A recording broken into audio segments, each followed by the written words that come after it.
This is for 4th grade ELA text set 8, biography, artists. Our central question is, why is creativity important for the individual, for the culture?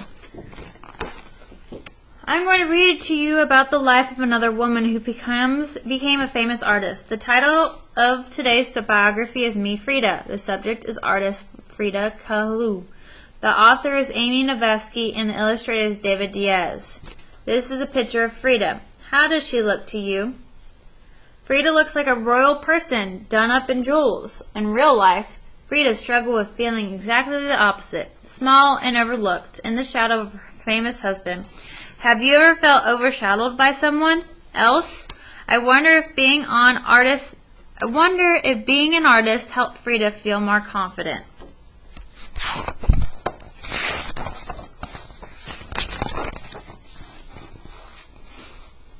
On the warm cobblestone streets of Coyoacán, everyone knew her name. Frida Kahlo lived in the blue house with her new husband, the famous artist Diego Rivera. Frida was an artist too. The night the telegram arrived inviting Diego to San Francisco, Frida dreamed of a city far from her home in Mexico, and she painted a portrait of herself there. So a telegram is an old-fashioned way of communicating over a long distance.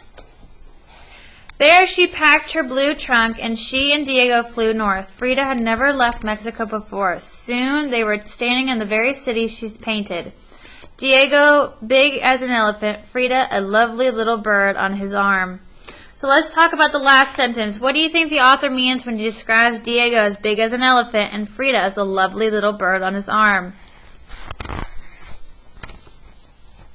They lived at 716 Montgomery Street in the Artist Quarter.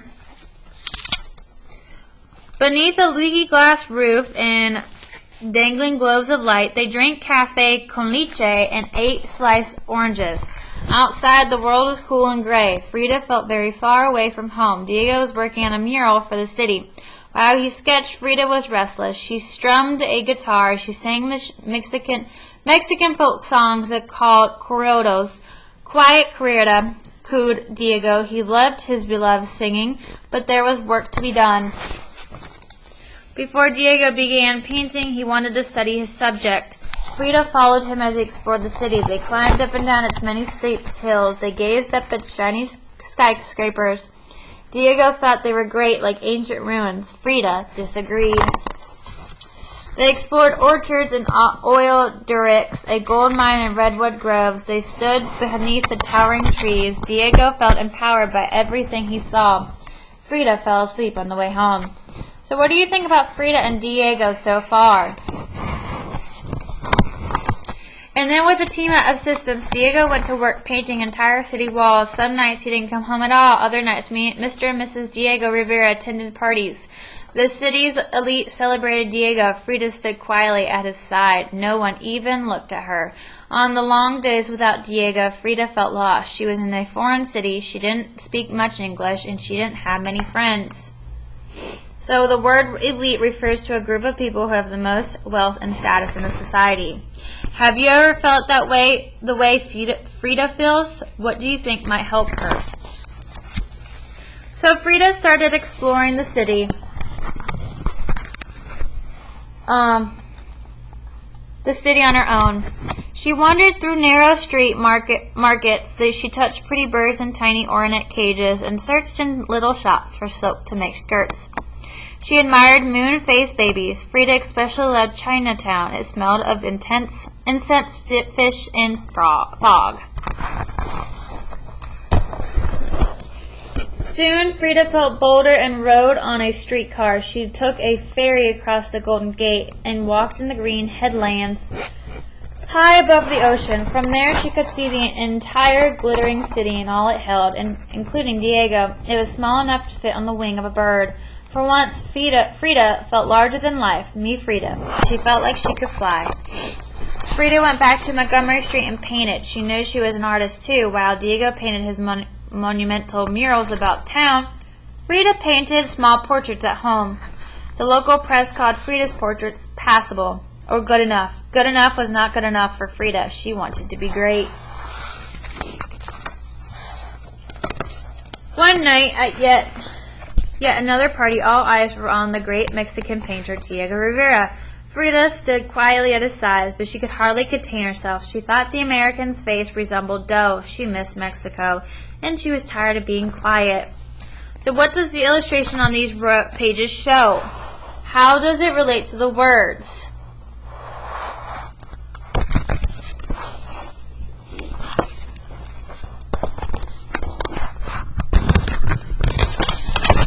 Suddenly, Frida began to sing not just any songs, but the Mexican folk song she sang to Diego while she worked. All eyes were on her, including Diego's. Huzzah! He shouted at the end of each verse.